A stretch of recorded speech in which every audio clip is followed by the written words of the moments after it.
Palavra da Verdade, a exposição bíblica com Hernandes Dias Lopes. Meus amados, então nós vamos abrir a Palavra de Deus para o nosso ensino nesta noite.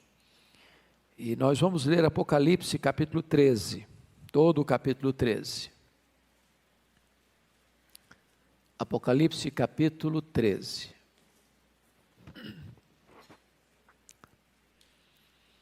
Está escrito o seguinte: vi emergir do mar uma besta, que tinha 10 chifres e 7 cabeças, e sobre os chifres 10 diademas, e sobre as cabeças nomes de blasfêmia. A besta que vi era semelhante a leopardo, com pés como de urso e boca como de leão. E deu-lhe o dragão o seu poder, o seu trono e grande autoridade.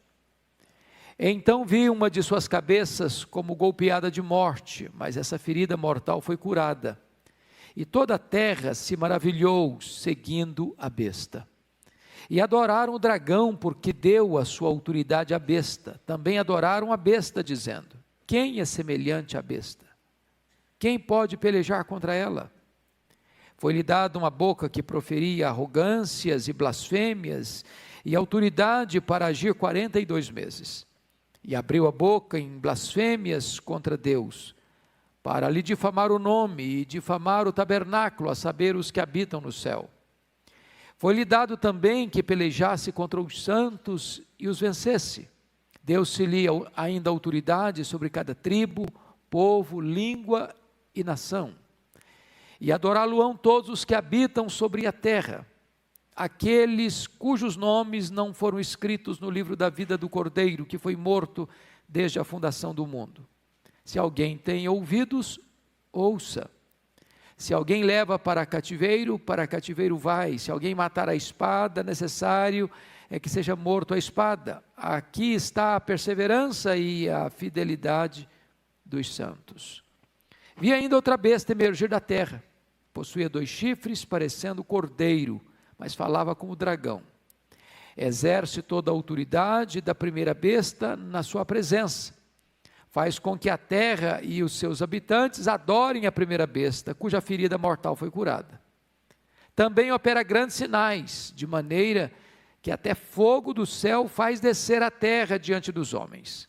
Seduz os que habitam sobre a terra, por causa dos sinais que lhe foi dado executar diante da besta, dizendo aos que habitam sobre a terra que façam uma imagem à besta, àquela que ferida a espada sobreviveu. E lhe foi dado comunicar fôlego à imagem da besta, para que não só a imagem falasse, como ainda fizesse morrer quantos não adorassem a imagem da besta. A todos os pequenos e os grandes, os ricos e os pobres, os livres e os escravos, faz que lhes seja dada certa marca sobre a mão direita e sobre a fronte, para que ninguém possa comprar ou vender, senão aquele que tem a marca, o nome da besta ou o número do seu nome. Aqui está a sabedoria. Aquele que tem entendimento, calcule o número da besta, pois é número de homem. Ora, esse número é 666. Eu quero conversar então com vocês hoje sobre este tema, o anticristo, o agente de Satanás. Quem esteve conosco, segunda-feira passada, examinando Apocalipse capítulo 12, vimos que o dragão, representando Satanás, o diabo, a antiga serpente, com toda a sua fúria, atacou Cristo e a sua igreja, mas vimos que ele foi derrotado no céu e derrotado na terra. Porém, ainda o dragão recebe permissão para perseguir a igreja com sua fúria mais terrível. E é isso que vamos ver neste capítulo 13. É sempre intenção de Satanás ou do dragão imitar a Deus. O dragão tenta imitar o próprio Deus Pai. E aí, como Jesus Cristo, Deus Filho, ele se encarnou, então também Satanás vai querer imitar o que chamaríamos de uma antitrindade. O dragão representando o Deus Pai e o anticristo tentando representar o Deus Filho. E assim como Deus Filho se fez carne, agora Satanás vai querer uma espécie de simulacro da encarnação por meio da figura do anticristo. E é curioso que também surge uma outra besta, a besta que surge da terra, que nós chamamos de o falso profeta. É aquele líder religioso que vai facilitar e abrir caminho para o anticristo, que é um líder político. E desta maneira, o falso profeta vai ser uma espécie de simulacro da pessoa do Espírito Santo. Mas como o Senhor tem uma igreja, que é a noiva do Cordeiro, também o diabo vai querer um simulacro, uma imitação. Vai ser a grande Babilônia, chamada a grande meretriz. De tal maneira que vemos aqui a configuração do diabo num imenso esforço de querer imitar o Deus Pai, o Deus Filho, o Deus Espírito Santo, inclusive criando uma falsa igreja, a grande meretriz, a grande Babilônia. Pergunta-se, qual vai ser o tempo da aparição do anticristo? Pois bem, embora o texto que lemos em 2 Tessalonicenses 2,7 nos informe que o mistério da iniquidade já está operando, porque já tem muitos anticristos no mundo, e desde o início foi assim.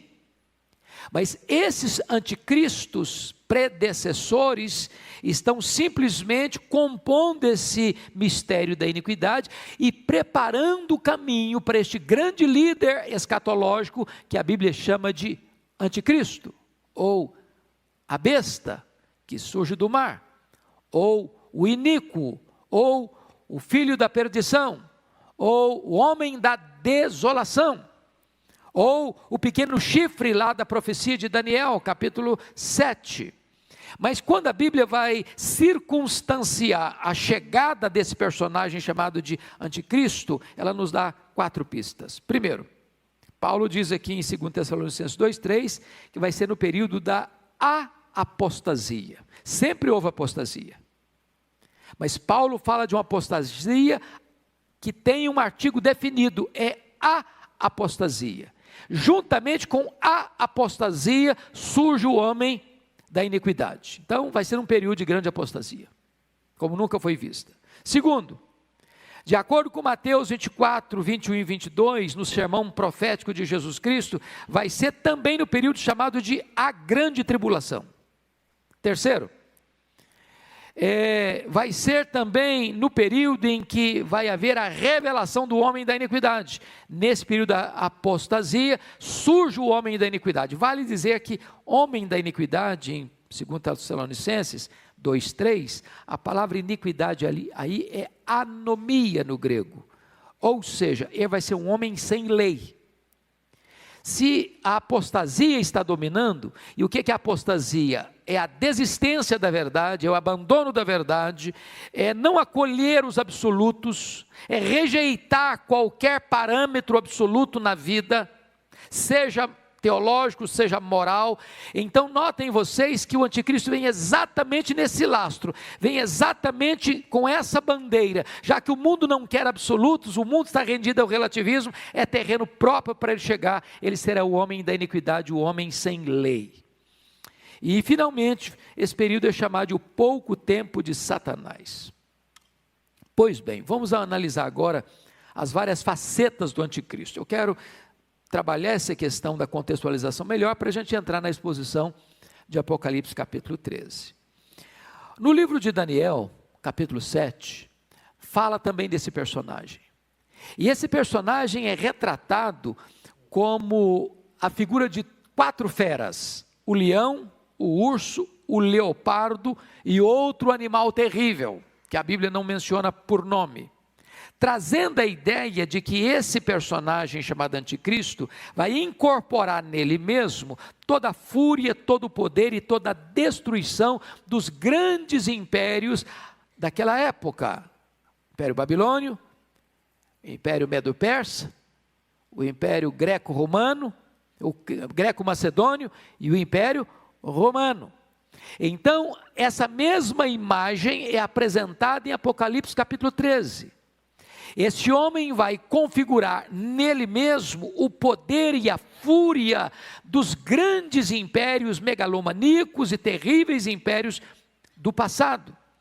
Ele vai ser chamado de o pequeno chifre, e está escrito em Daniel 7:21, eu olhava e eis que este chifre fazia guerra contra os santos e prevalecia contra eles. O anticristo vai fazer guerra contra o povo de Deus e vai prevalecer contra o povo de Deus, no sentido de levá-lo à morte, não à apostasia.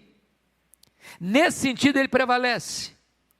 Mas Apocalipse 12:11 diz que quando um cristão, diante de uma situação de perseguição, onde ele deve optar ou pela vida ou apostatar da sua fé, ele opta morrer do que apostatar, e desta maneira o anticristo prevalece contra esse santo, matando-o, e na mesma medida esse santo prevalece sobre o anticristo, derrotando-o, porque a igreja derrota o anticristo pelo sangue do Cordeiro e pela palavra do testemunho. Mesmo em face da própria morte, não amaram a sua própria vida. Pois bem, queridos irmãos, ainda Daniel 7:25 diz que o anticristo proferirá palavras contra o Altíssimo, magoará os santos do Altíssimo, cuidará de mudar os tempos e a lei, e os santos lhe serão entregues nas mãos. Vai ser um tempo de terrível perseguição.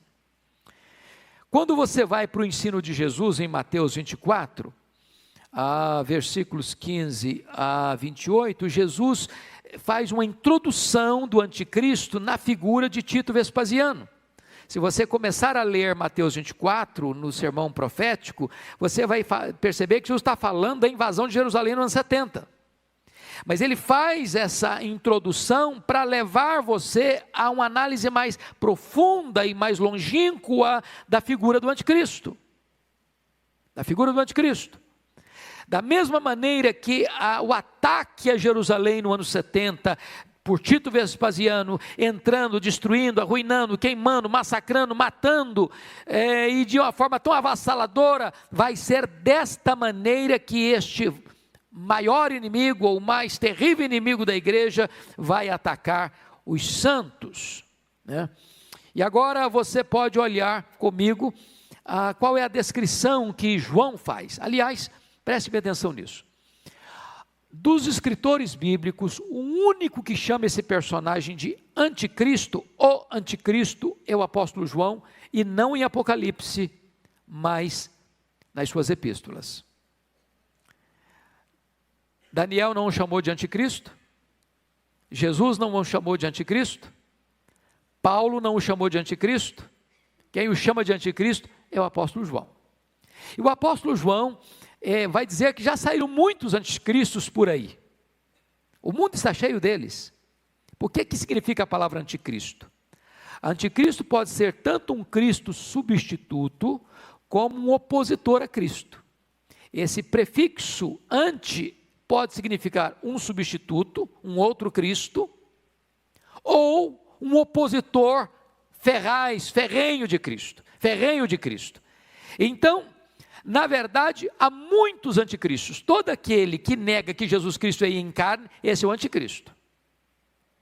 Em outras palavras, por que João está dizendo isso? Se vocês se lembram, no final do primeiro século, quando João escreveu o seu evangelho, as suas 3 cartas e o Apocalipse, estava dominando o mundo o pensamento grego. Vocês sabem disso. Roma dominou o mundo politicamente, mas Roma não conseguiu dobrar o mundo do ponto de vista filosófico. A filosofia grega, o pensamento grego, a língua grega dominava o mundo. Qual era o problema do pensamento grego? O pensamento grego era dominado pelo dualismo. Matéria má, espírito bom. Então, para os gregos, Era impossível você afirmar que Jesus Cristo tinha um corpo físico, que ele tinha se encarnado, porque se a matéria era má. Jesus Cristo não podia ser Deus e homem ao mesmo tempo, porque não podia ser bom se ele tinha um corpo e a matéria é má. Então eles negavam a encarnação. E aí João vai dizer que todo aquele que nega que Jesus Cristo veio em carne, esse é o anticristo.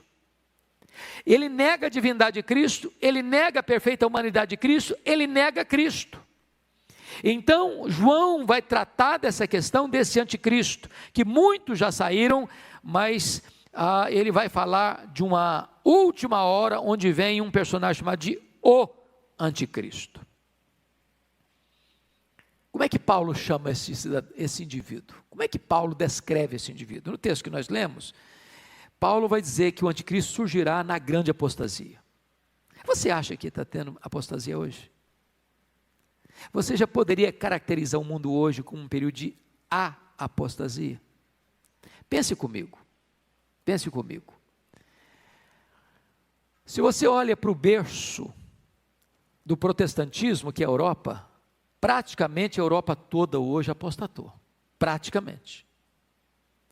A Europa hoje é um continente pós-cristão.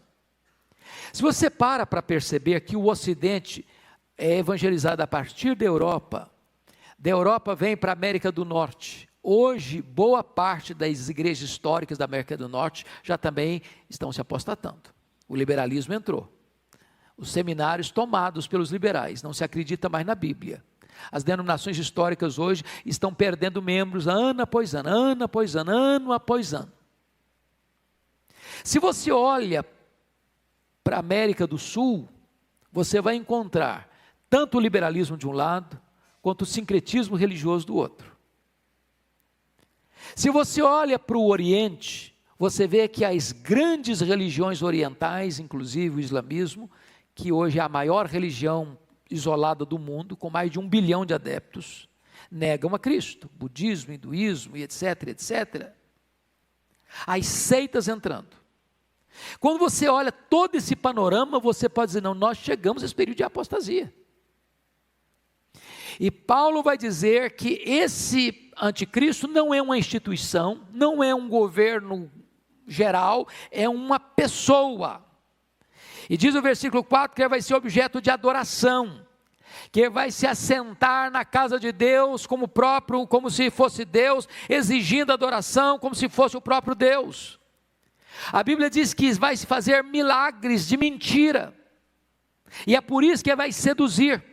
Agora, para um pouquinho, só na cultura brasileira, vocês acham que os falsos milagres têm sido usados hoje no campo religioso para atrair gente, para enganar pessoas, para juntar multidões? Pois essa é uma estratégia antiga. Essa vai ser a estratégia do anticristo. Ele vai realizar milagres, até fogo do céu vai cair. Para quê? Para seduzir as pessoas com poder sobrenatural. E então diz a Bíblia que ele só pode ser revelado depois que aquilo e aquele que o detém for removido, versículos 6 e 7, 2 Tessalonicenses, mas aí fica uma coisa complexa de você entender, e eu hoje não estou com muita preocupação de pregar um sermão como se fosse um sermão, mas quero mais dar uma aula, porque esse assunto é complexo, e é preciso que a gente examine vagar com vocês. Então veja bem, o que Paulo está querendo dizer com isso? Lá em 2 Tessalonicenses capítulo 2, preste atenção lá comigo. Versículo de número 6, ele diz assim, e agora sabeis o que o detém. Mas no verso 7, ele muda a figura e diz o seguinte, com efeito o mistério da iniquidade opera e aguarda somente que seja afastado aquele que agora o detém. Então ele diz de o que o detém e aquele que o detém. Pergunta, o que detém o anticristo? Quem é aquele que hoje está detendo o anticristo? Por que ele não se manifestou ainda? Então vamos parar um pouquinho para pensar. Ele vai ser o homem da iniquidade. O que é iniquidade? Anomia, o homem sem lei. Então, a maioria dos estudiosos entende que o detém é a lei. Você vive no Brasil, o que nós temos no Brasil? Uma Constituição, não é isso? Nós somos regidos por essa Constituição. Tem normas, tem regras, tem leis, tem parâmetros. Se um governante quebrar, ele se torna culpado. Se um cidadão comum quebrar, ele se torna culpado. Ele vai ser julgado de acordo com os parâmetros, com as leis prescritas ali. E o que é aquele que o detém? É o governo institucionalizado. Não importa o regime de governo. Existe um governo, existe norma, existe lei, existe parâmetros. O que o texto está dizendo é que quando o anticristo vier, ele vem como um líder mundial. E ele entra exatamente nesse veio do relativismo, ele entra exatamente nesse veio onde as pessoas não querem regras, não querem normas, não querem leis, não querem parâmetros, não querem absolutos.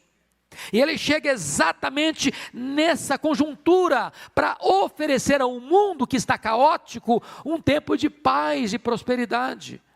E o historiador Arnold Toynbee diz que o mundo já está preparado para qualquer líder mundial que oferecer para ele prosperidade e paz. O cenário está pronto. Então, dito isso, meus irmãos, é preciso ainda dizer o seguinte, que esse anticristo vai ser derrotado fragorosamente, com o sopro da boca do Senhor Jesus Cristo, na sua manifestação, na sua gloriosa vinda. Então, assim como nós estudamos na segunda-feira passada, que o dragão foi derrotado no céu e na terra, também o anticristo será derrotado diretamente pelo Senhor Jesus. Preste atenção, a derrota do anticristo não vai ser pela igreja. Quem vai derrotar o anticristo é o Senhor Jesus. Nós vamos vencê-lo, no sentido de que nós venceremos o dragão pelo sangue do Cordeiro e pela palavra do testemunho, mas ele vai ser liquidado quando Jesus vier na sua glória e vai matá-lo com o sopro da sua boca. E o que vai acontecer? Apocalipse 19:20 diz que ele vai ser lançado no lago do fogo. E diz Apocalipse 20:10 que o diabo, o anticristo e o falso profeta vão ser atormentados nesse lago de fogo de dia e de noite pelos séculos dos séculos. Então nós estamos tratando de um inimigo feroz, mas o inimigo já está com a sua sentença lavrada, ele já está derrotado. A vitória é nossa em Cristo Jesus. Dito isto, amados irmãos, agora vamos entrar, desculpem dessa longa introdução, vamos entrar em Apocalipse capítulo 13. Vamos ver a descrição do anticristo. Primeiro, olha aí comigo, versículo 1. Vi emergir do mar uma besta, que tinha 10 chifres, 7 cabeças, sobre os chifres 10 diademas, e sobre as cabeças nomes de blasfêmios. O que significa vi emergir do mar? O que significa isso? A Bíblia interpreta a Bíblia, então lá em Apocalipse 17:5 está escrito o seguinte, olha aí comigo.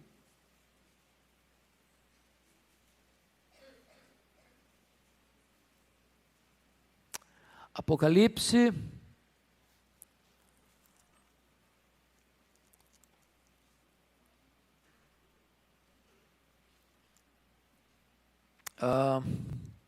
deixa eu ver, é 15, não é 5 não, Apocalipse 17:15, falou-me ainda, as águas que viste, onde a meretriz está assentada, são povos, multidões, nações e línguas.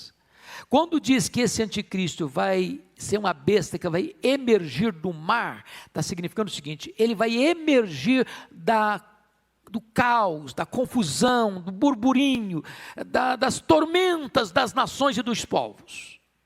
É nessa conjuntura de caos político, de caos econômico, de caos social, de caos moral, de caos religioso, de apostasia, é nessa conjuntura que ele se levanta e que ele se desponta.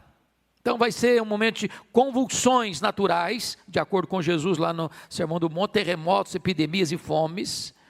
Vai ser um momento de convulsão social, tempo de guerras e rumores de guerras. Surgirá num tempo de profunda inquietação religiosa, ele vai brotar no período da apostasia.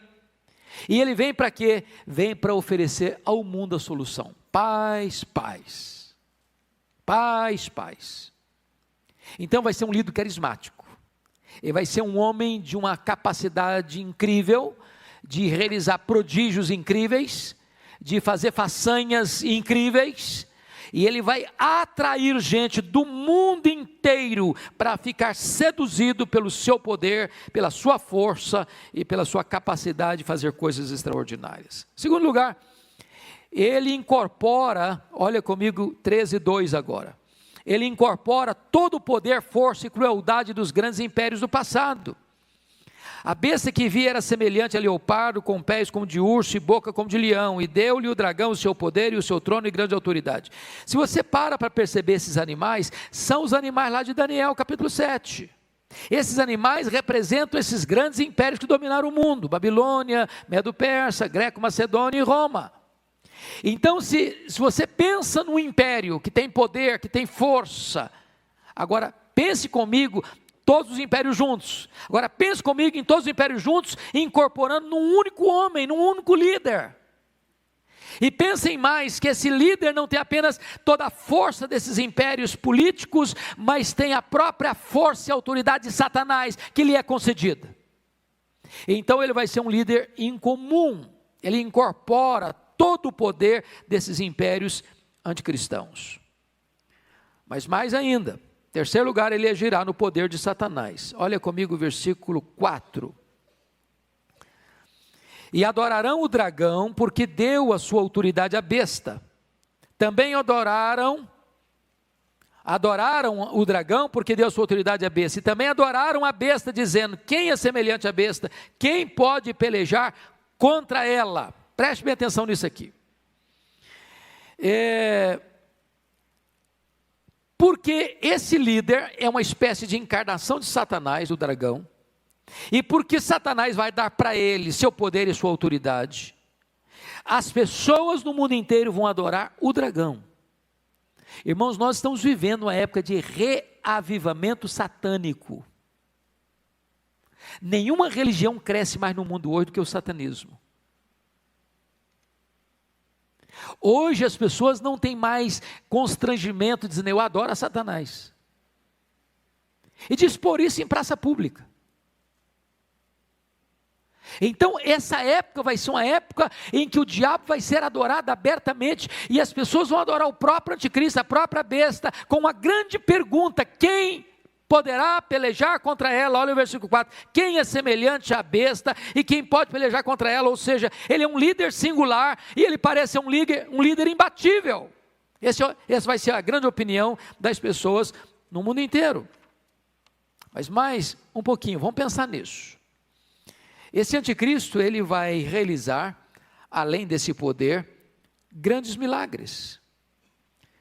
O texto de Paulo chega a dizer que o aparecimento do iníquo é segundo a eficácia de Satanás, com todo o poder e sinais e prodígios da mentira. Então preste atenção numa coisa: não embarque na ideia de que todo milagre é de Deus, não.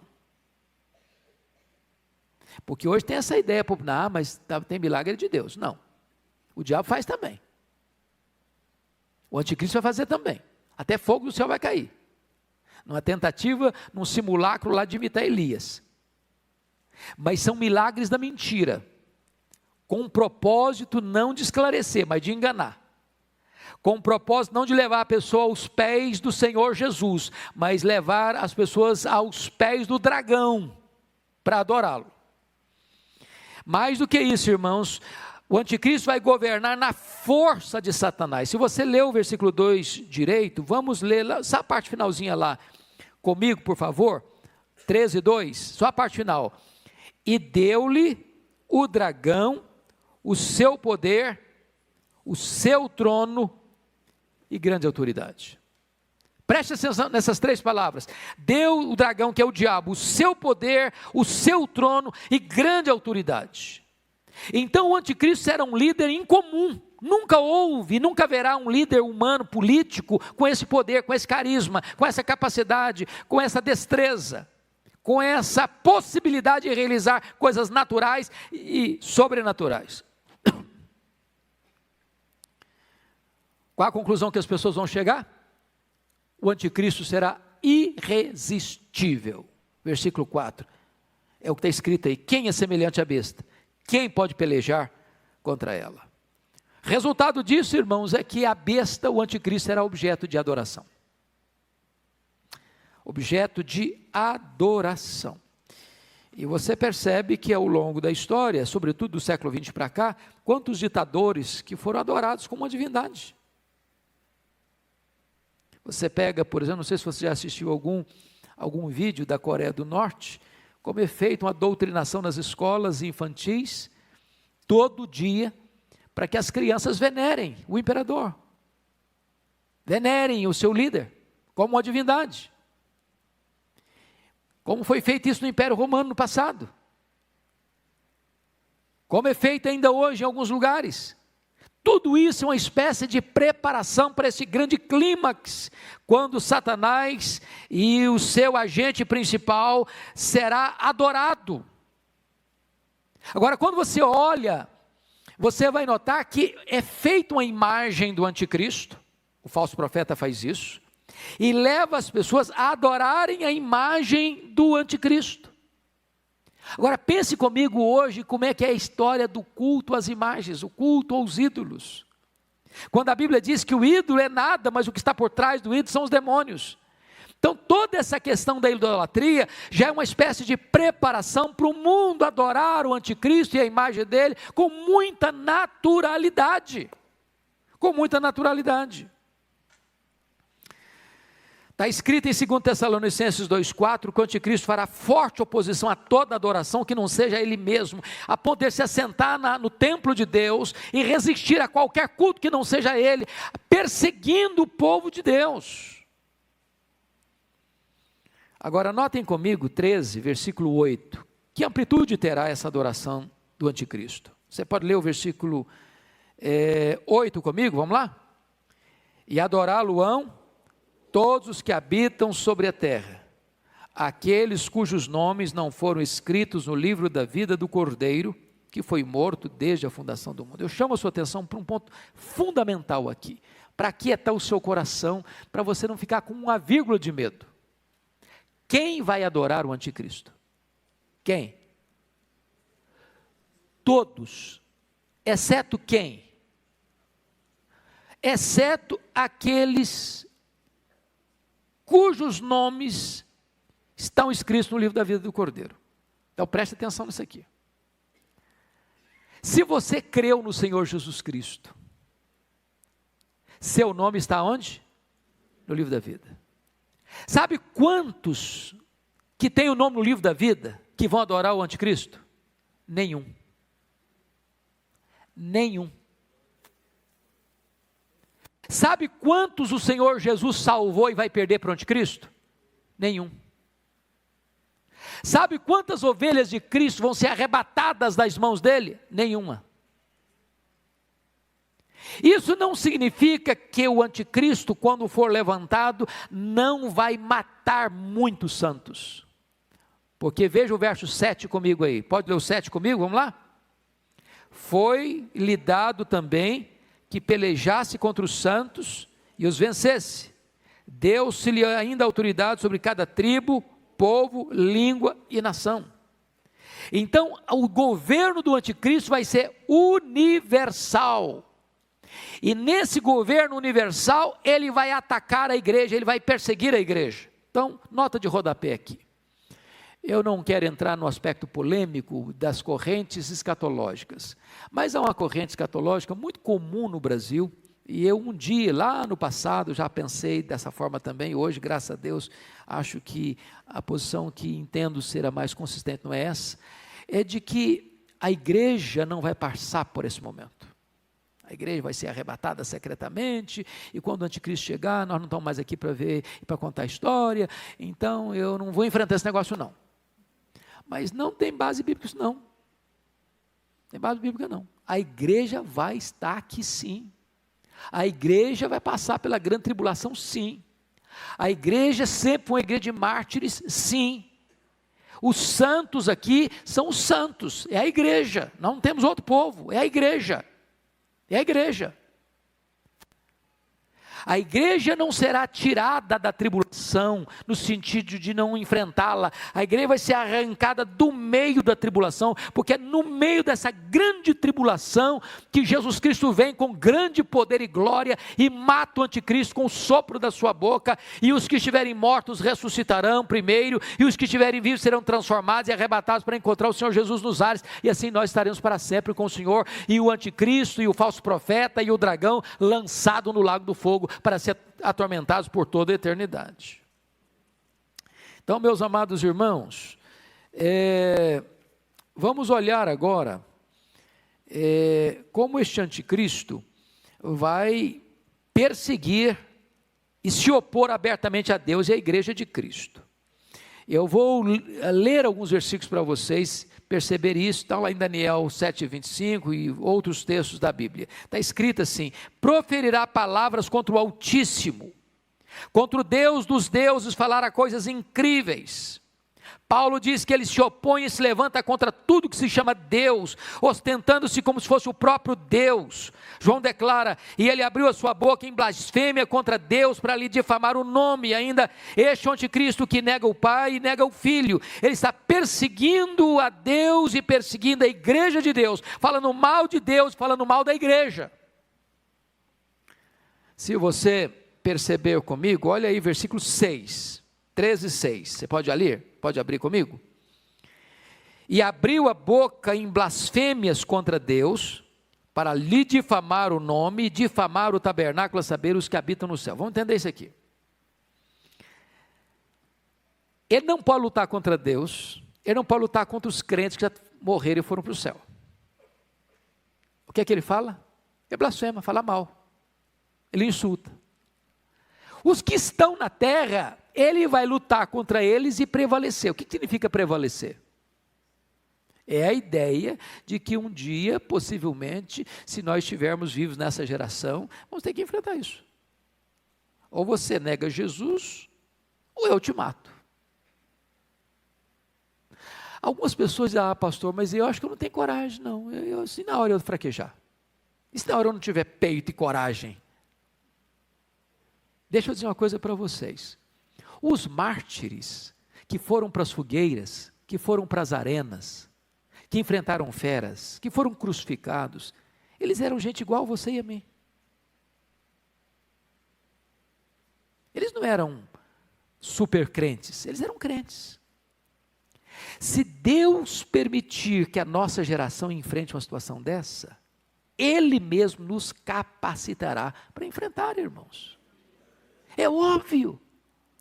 Essa força não vem de dentro, essa força vem de cima. Essa força não vem da terra, vem do céu, não vem do homem, vem de Deus. Louvado seja o Senhor. Se nós precisarmos fazer uma opção entre a apostasia e a morte, nós que pela graça de Deus somos lavados no sangue do Cordeiro e temos nosso nome no livro da vida, nós não titubearemos. Agora, os crentes nominais não vão aguentar. Sabe o que é crente nominal? É o crente que é membro da igreja, mas nunca nasceu de novo.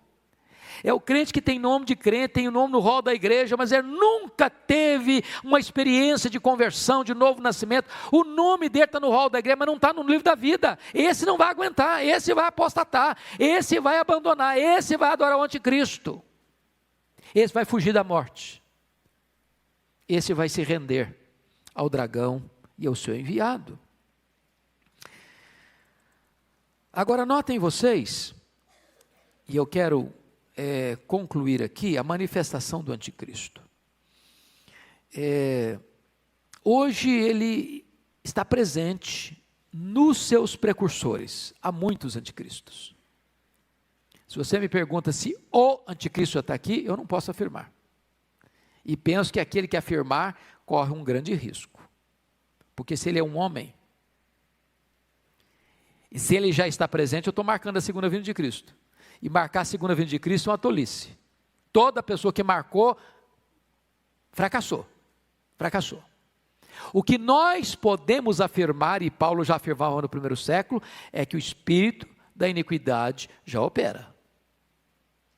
Que os anticristos estão por aí.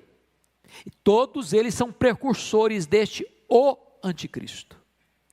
E o anticristo virá quando? No período de apostasia, da grande tribulação e do pouco tempo de Satanás. Quando ele se levantar, então de fato será esse tempo de anarquia, de apostasia, sem lei, quando ele vai se apresentar como alguém para reunir tudo e todos à sua volta. Muito bem, qual é o seu número? Está escrito aí, capítulo 13, versículo 18. Eu quero ir para o finalzinho agora. Ora, o seu número é 666. O que significa isso? É claro que ao longo da história muita gente pensou muita coisa sobre esse número. Lá no primeiro século, todo mundo tinha certeza que era o Nero. Depois que o Nero morreu, eles pensaram que o anticristo seria o Nero redivivo. É por isso que quando Domiciano assumiu o governo em 81, ele foi chamado de segundo Nero.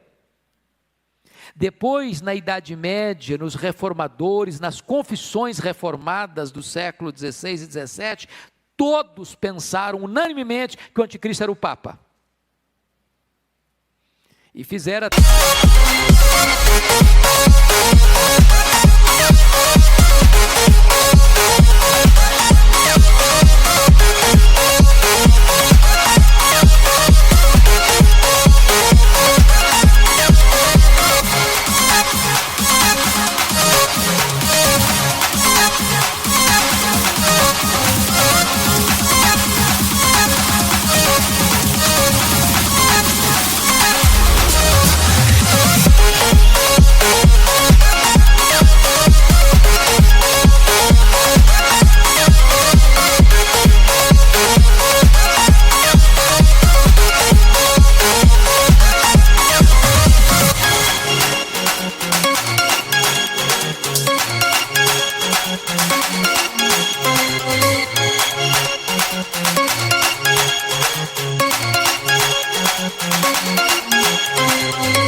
Até algumas análises muito curiosas, porque se você botar Vicarius Filidei em algarismos romanos, dá exatamente 666. Então os reformadores todos disseram, não, o anticristo é o Papa, e eles tinham motivos. Por que eles tinham motivos? Pensem comigo.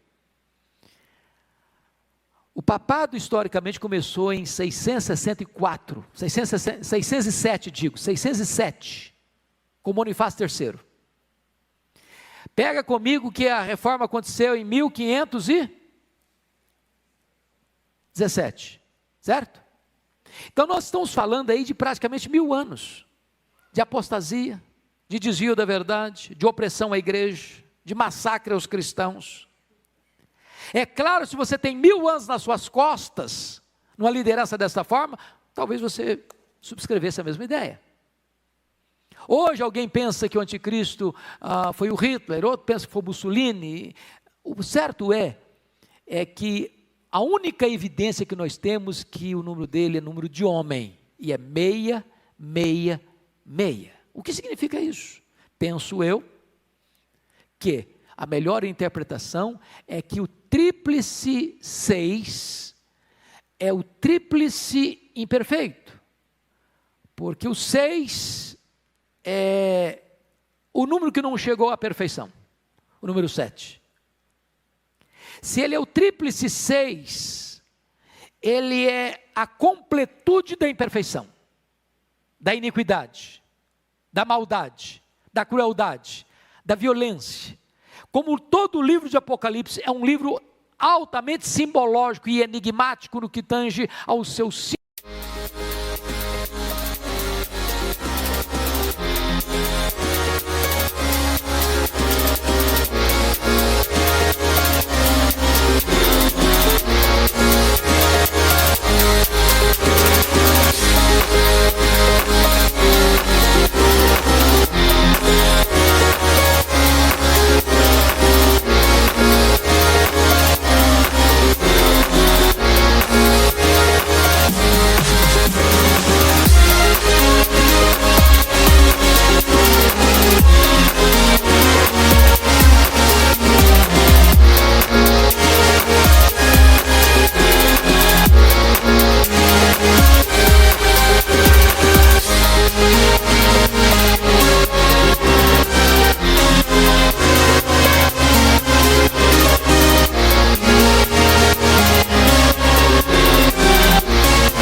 figuras, João certamente está querendo dizer que o anticristo vai reunir em si a plenitude da imperfeição, da iniquidade, da violência e da maldade.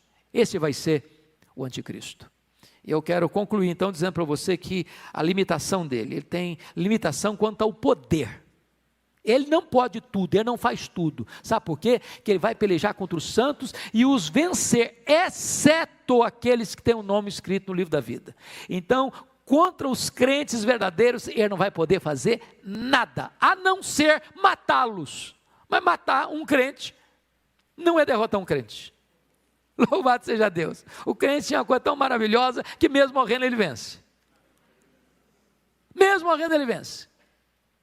Então os que já estão no céu não podem fazer nada, ele só blasfema, só fala mal. Os que estiverem na terra, ele vai perseguir e talvez vai matar, mas quando o crente morrer, vai vencê-lo. Então ele é limitado quanto ao poder. Mas ainda, finalmente, sua destruição será o quê? Total. A sua destruição será total. Eu só chamo a sua atenção para nós lermos 4 textos para encerrar. O primeiro texto é 2 Tessalonicenses 2,8. Quando o Senhor Jesus Cristo, com o sopro da sua boca, destruirá o anticristo, ou o homem da iniquidade, pela manifestação da sua vinda. A ideia aqui é de aniquilar, é de destruir, não de desfazer, mas de tirar todo o poder, toda a força, toda a autoridade, todo o domínio e despojá-lo de completa a capacidade dele, dizendo: agora você está derrotado, agora você está destruído, agora você está liquidado, agora você vai ser lançado no lago do fogo. É isso que Jesus vai fazer com ele na sua segunda vinda. Segundo texto, que eu gostaria que você pudesse entender, é Daniel 7,26, Jesus vai tirar o domínio do anticristo para o destruir e o consumir até o fim, está escrito lá. O consumir e o destruir até o fim, não é uma vitória parcial, é uma vitória completa. Terceiro, Cristo, 1 Coríntios 15:24, está escrito que Cristo colocará todos os seus inimigos debaixo dos seus pés. Louvado seja Deus. Agora, para fechar, vá comigo para Apocalipse capítulo 19, versículo 20. Eu quero que a igreja fique de pé, e nós vamos ler esses 2 últimos versículos de pé, porque é a coroação da vitória da igreja, e a derrota final e completa do diabo e de seus agentes. Louvado seja o Senhor. Apocalipse 19, 20, toda a igreja comigo em voz bem clara e bem eloquente, vamos lá? Apocalipse 19, 20. Mas a besta foi aprisionada, e com ela o falso profeta, que com os sinais feitos diante dela, seduziu aqueles que receberam a marca da besta, e eram os adoradores da sua imagem. Os 2 foram lançados vivos, dentro do lago do fogo que arde em enxofre. Agora toda a igreja, capítulo 20, versículo 10, vamos lá? O diabo, o sedutor deles, foi lançado para dentro do lago de fogo e enxofre, onde já se encontram não só a besta, como também o falso profeta, e serão atormentados de dia e de noite, pelos séculos dos séculos. Louvado seja o Senhor. Os inimigos da igreja estão derrotados, estão lançados no lago do fogo, e a igreja vai habitar com o Senhor. Não vai ter choro, não vai ter dor, não vai ter luto, não vai ter lágrimas, não vai ter pecado, não vai ter tristeza, e nós estaremos para sempre com o Senhor. Que coisa boa é pertencer ao Senhor Jesus Cristo. Palavra da Verdade, a exposição bíblica com Hernandes Dias Lopes.